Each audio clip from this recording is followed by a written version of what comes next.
greater Boston area, you are listening to the MyTERN podcast brought to you by the Tufts University Education Reentry Network. These are stories of life during and after incarceration told by people who are living it and working to overcome the odds.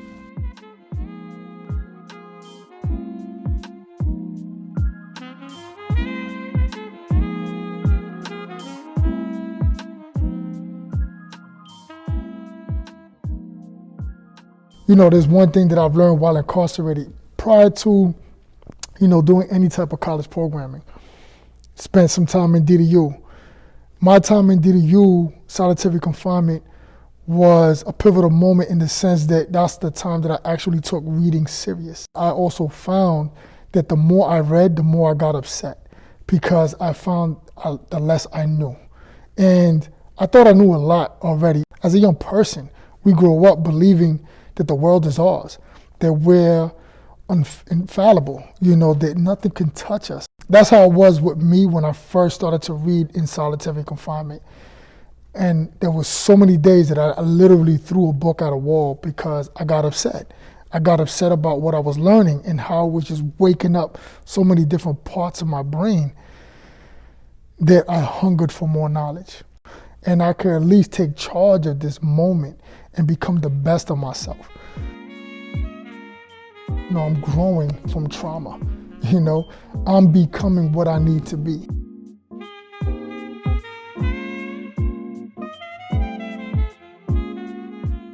My name is Joseph. I served about 20 years of incarceration on a murder conviction. How you doing? My name's Rahim. My first time getting arrested, I was with a couple of friends. We were doing stupid stuff. My buddies had robbed a guy, and I was there. And when I say I was there, I was the guy like standing up. You could call me the lookout. I literally was like, yo, y'all are crazy. Like, what are y'all doing? My name is Shakir Abdullah. My story is a very, very long story. I spent 30 years in prison for a crime I didn't commit. However, I don't complain about it that much because it transformed my life.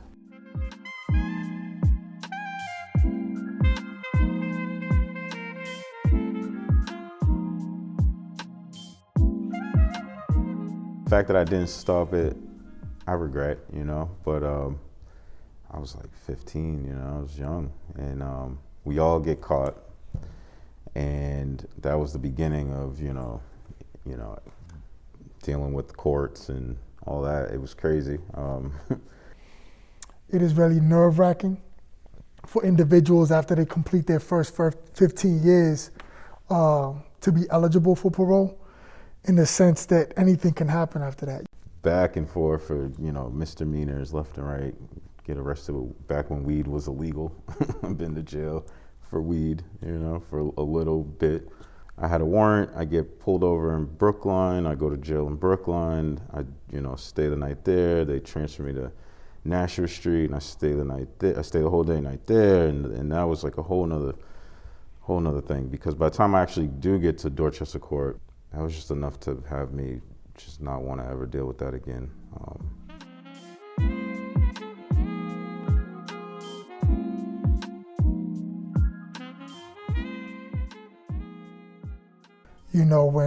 So I met a lot of guys, a lot of tough guys. And to hear some of the stories that some of the guys will go through because they did a lot of bad things when they first came into prison, and all those things are catching up to them, and I just sit back and I reflect like, I'm glad I was never tested that way.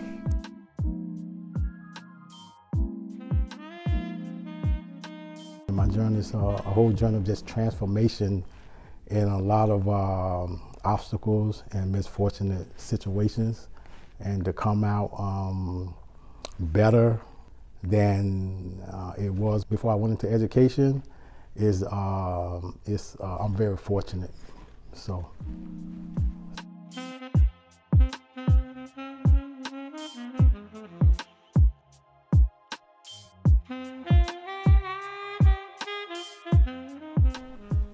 mean, I grew up in Dorchester, so I went to school in Mecco, which bused inner city kids to suburb schools. So that's a whole nother like side of the playing field, a whole different, you know, atmosphere. I was out there all the way up until I got kicked out and did my senior year at Dorchester High, which was Boston Public, which was like straight out of the movies. Like, you know, if you went to class, like I swear people playing cards over there, there's like 3 textbooks. It was a dramatic difference from, you know, a suburban school. And, you know, I feel like I was just mad at myself for all the opportunities that I squandered.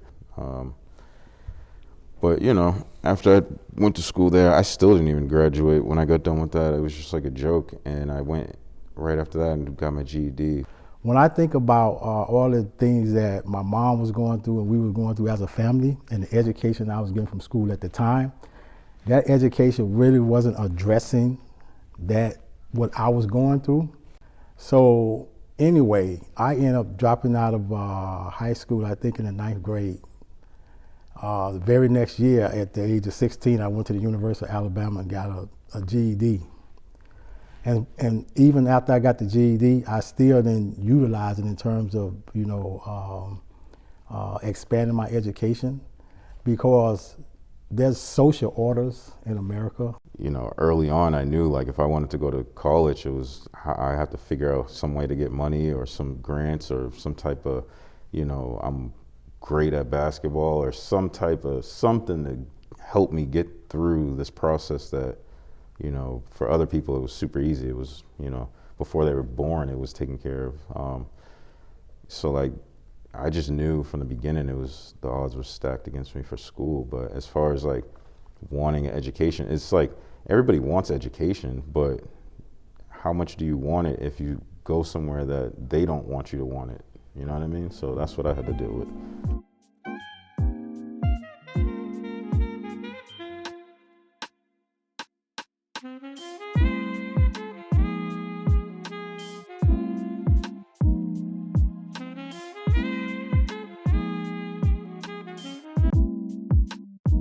When, you know, Tuppet Inside Out got to Concord, it was, yeah, this is where I belong. This is what I need.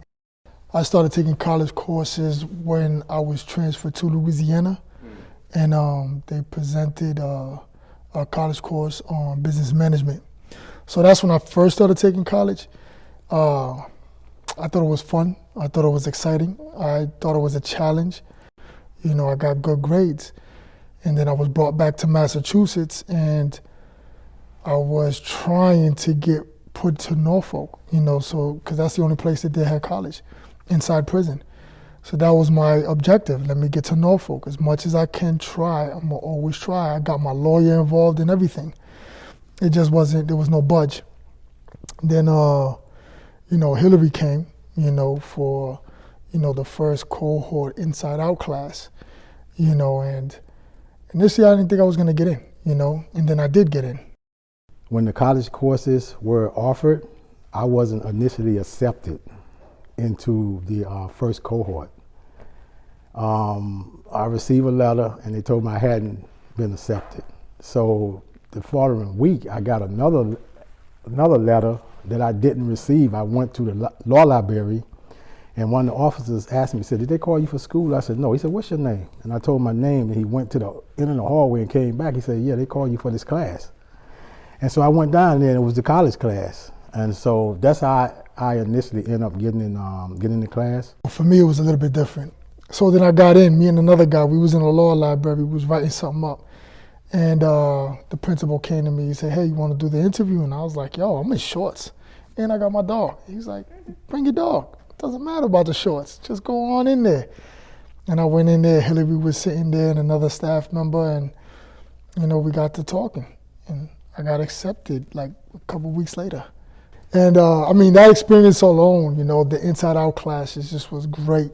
You know, it was something that I was really looking forward to because I already had a little bit of prison college experience, you know, but this was very much different because the last one was just, you know, guys from inside. You know, we're learning from inside. And we was learning from a professor that's never thought of herself as ever coming into prison.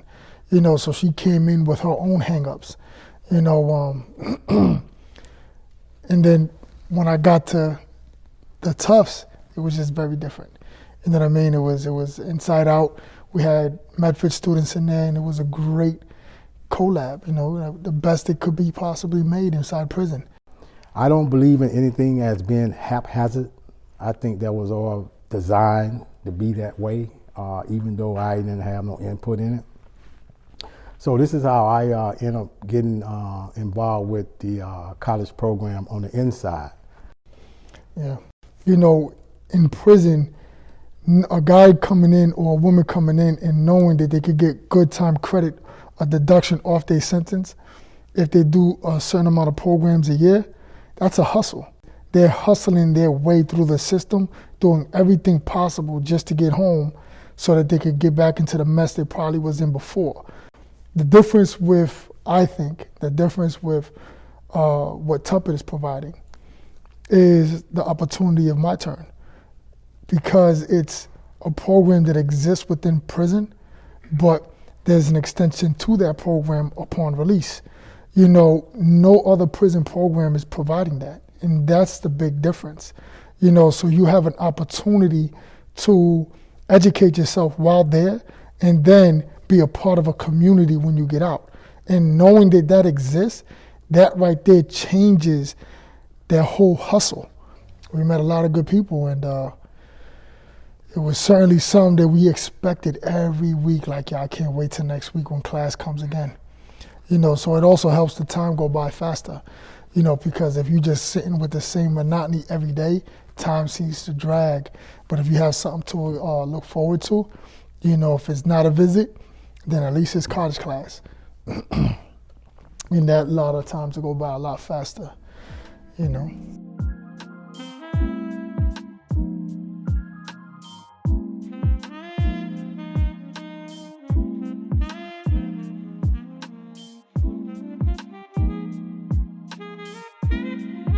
Came into MyTERN by just trying to exhaust all the different avenues of like finding a meaningful career. I'm an artist and a chef. For me, education was one of those things that I knew when I was in high school and I got kicked out of high school, you know, pipeline to prison. It was crazy that the first thought that came to my mind when I got kicked out of school was that, like, I'll never go to college, you know? Like, I'll never be able to afford that. It's, you know, get a job, join society, and so on. So, school, like, I just never really had that, you know, I'll go to school because, like, I can't afford to pay. So, I had a couple programs that I was doing that opened doors to then have people, you know, reach out and say, hey, would you be interested in a program called MyTERN? And you know, I took that opportunity, which has been awesome for me to further my education. I didn't have like a correct understanding of education in terms of it benefiting your life and helping you out with those issues and situations that you was going through and stuff like that. With MyTERN, it's different because you meet so many people on your journey, students, professors, and it has a tendency to transform the way you think, the way you live. Your consideration about things are more about those people than it is you just going out doing an act. You know what I'm saying? And how would they feel if something like this happened? So it transforms your life in many ways that we don't even understand or recognize. I'm probably able to explain this only because of the experience itself. Had this experience not presented itself, that explanation wouldn't have been even spoken about. Yeah, I agree. And I feel like for me, it's a little different. Like, I've been out for like a while longer than y'all. So like the fact that I look at you all and I'm like, damn, y'all accomplished so much in such a short time, it gives me no excuse for what the hell have I been doing with all my time. And I think it makes me want to work harder to be like, you know, I don't have an excuse. And, you know, I think the biggest part was I wasn't ready to take that step and to be like, all right, I'm done messing around. When I got presented the opportunity to do this program, like I didn't want to do it. And the first, like, I would say the first like month was hard. It was real hard. It's like, do I fit in here? Like, it was a lot of listening. And I was like, you know what? This is definitely gonna help. This is definitely gonna help the direction I'm trying to go. Like, I'd be crazy to pass up this opportunity. Yeah, I wanted to say something about the Medford students. There's a reciprocity between us and them that shows that human beings need other human beings. Everyone didn't start out in life the same way. So when I'm sitting beside one of these Medford students, I don't look at them no different because I didn't start out the way that they started out and they didn't start the way I started out. However, we are learning and growing from one another. And that's the beauty of that. That's actually the paradigm of how the world should work, that we should help one another. You know what I mean? So just on a microcosm, we have it here. So when I look at them, I don't see it no different. I see them as helpmates. And it's reciprocal because I could teach them things about the street life, you know, that they will be oblivious to, that will save their life.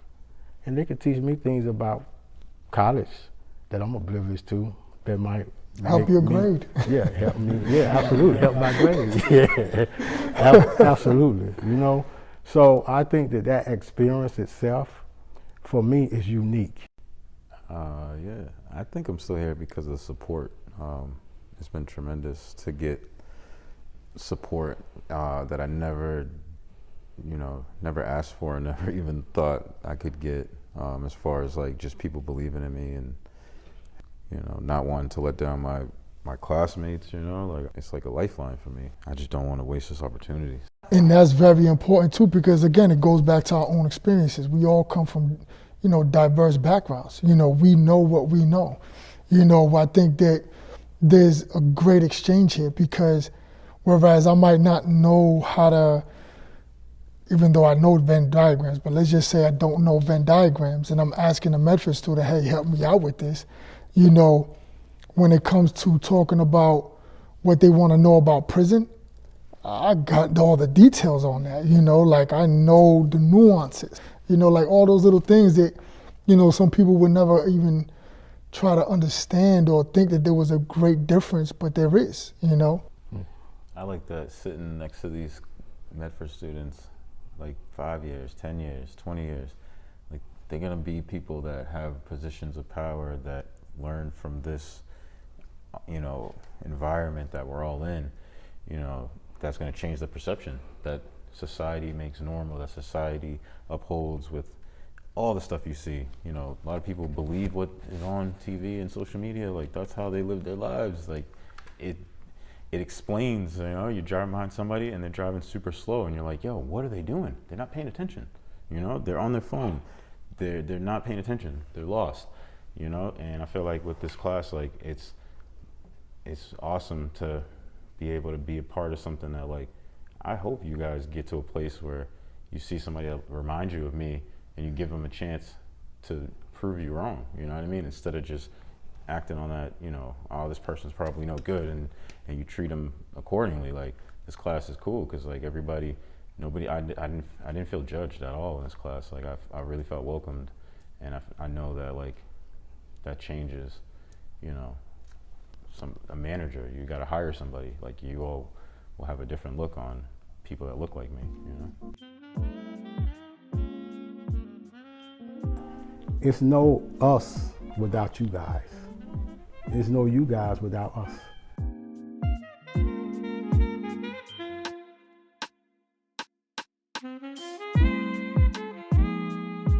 We could reflect that history, you know, the fact that they took away Pell Grants from prison, the fact that they took away, you know, colleges in prison. You know, a lot of states still fought to keep them there, and they found ways where they could still go in and teach. But for the most part, the funding was taken away. You know what I mean? But the damage was already done. A person spends 1 month in prison, they need to rehabilitate. But if you're still that same person that you were before you got locked up, what is there to rehabilitate? You was okay before you got to prison. The thing is that prison traumatizes you so much that you need to rehabilitate, not because there was something wrong with you prior to incarceration. No, there's something wrong with you because of incarceration. But yeah, I want to make it the norm to be, you know, if you go to prison, then you have to go to you have to go do some program and learn something. You're here for 4 years, then you can get a degree. Here's how we can help you. Although so many men and women can be successful on their own, there are so many blockades by, you know, probation, parole. You cannot interact with other persons that have been incarcerated, you know, and those other persons may be the ones to help you out, you know, and it might not just be through a job or a program. It could just be in other ways that are very supportive, that the parole and probation do not see that as something that's beneficial. Absolutely. I think, you know, like the biggest part was like I was ready to do something different and come here, and you know. And I agree with you. Like I don't know why we just accepted that that's a society norms to, you know, just like, you know, make it hard for people to get to where they have to go. Yeah, no doubt. But like you said, we should make this a norm. You know what I mean? And not so much as the idea of an exception, you know, because that's sad all in itself. You know what I mean? That's truly sad.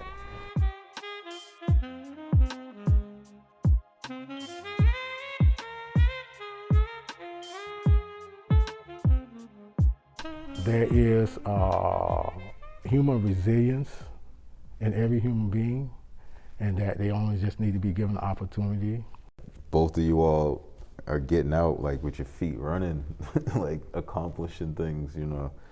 And I look at like, well, what was I doing 2 years ago? I sit beside a person, he says he's a murderer, he's in prison for 30 years. But that's not something that I detect. You know, I sit beside a person that's been in prison for 20 years, that's been in lockup and everything, that you would think a maniac. But I sit beside him, and it doesn't appear that way to me, you know. I'm sitting beside a person that's been locked up just a few years, you know. He doesn't seem like a maniac to me. So what difference is between me and them is that resilience. Seeing people that have like gone through, like, y'all did mad time, you know what I'm saying? Like trust me, like every day I'm just like, damn, like you all don't know that you're stronger than me. You know what I'm saying? That I look up to you all. You know, like when I make art, like I do think of you all. Like, you know, I'm like, I want to make this. Damn, I wonder what they would think. You know, I wonder how they would look at it. And like I value all you guys' stories and stuff you're going through, because you know, I don't need to put that shoe on to understand, like, y'all speak it so well, so thank y'all, you know. Like, it's pure motivation to be like, damn, I gotta, like, step my game up, you know. Yeah, no, that's cool. That's definitely cool. You gotta step your game up. We all do. You're an inspiration as well, you know, to see you doing the things that you do, the art, you know, your ambition. And at the same time saying, you know what, I'm not gonna settle for less. You know, because I believe in myself to be worthy of much more. You know, so that is even inspiring. You know, when that motivates me, you know, to say, you know what, this young man's been out here, he's been doing it, he's making something of himself, and I need to do that myself, you know what I mean? So don't think that it's just one-sided, you know, and that's just the reality with the whole community in itself. You know, we all are learning from one another. We all are being inspired by one another. You know, it takes time, but when we finally see it, we're like, huh. And I'm very conscious of it, you know what I mean? The moment I hear one of you guys speak, I'm like, wow, that's amazing what they just said, you know what I mean? And it clicks, and it's just like, wow, there's a beautiful mind there, you know? And I admire it all the time. The reality is that, you know, it may look like we hit the ground running, but we just make it look good. You know, there's a lot of internal struggles that go on, behind the scenes struggles. But I just realized, you know what, I'm free and I'm enjoying life. Whatever happens will happen. You know, everything in its due time. You know, and I think that's something that, you know, for myself and Shakir, you know, I think Shakir is way more patient than I. You know, to sit behind a wall after 30 years and, say, hey, I'm innocent of this, and nobody really cares until like decades later, and people really try to help you pick up the pieces so that you can come back out. Oh man, that's some serious patience.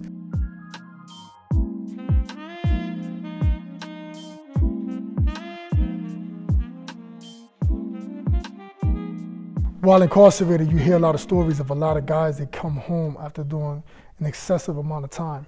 They're afraid to socialize with others, or they're so used to being isolated that they love being in their own room in the house away from everybody for days. And then you find that you can only function if you go back.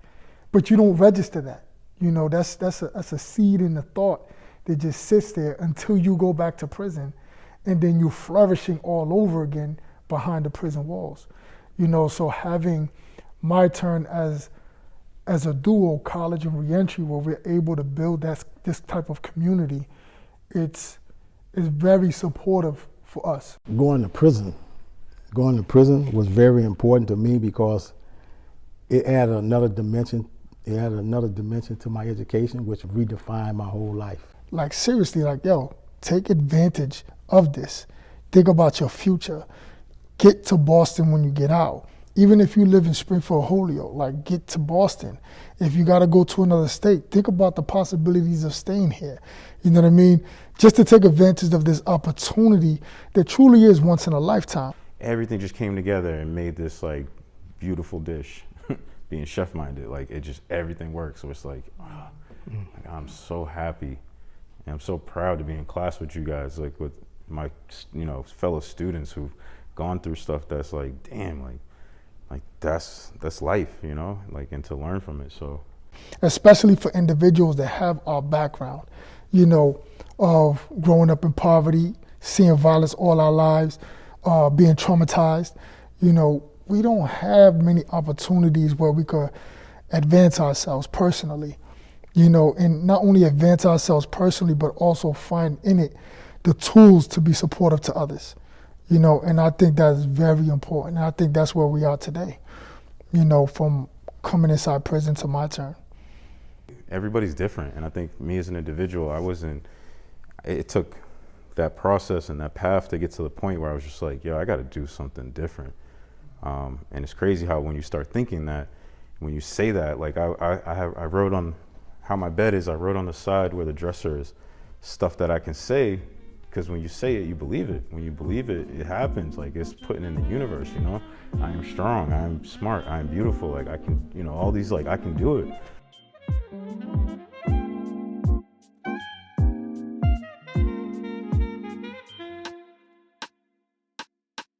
Thank you for listening to the MyTERN podcast. The MyTERN program is a Tufts University accredited program providing education, mentorship, and a career development support to and by those who have been directly impacted by the criminal justice system. MyTERN's objective is to provide an opportunity for each participant to discover and reframe their skills, interests, responsibilities, and commitments. This podcast is created and produced in partnership with Jonathan M. Tisch College of Civic Life and the Bridging Differences Grant Program. Music brought to you by Burnell Jones II. Learn more or support MyTERN at tubit.org.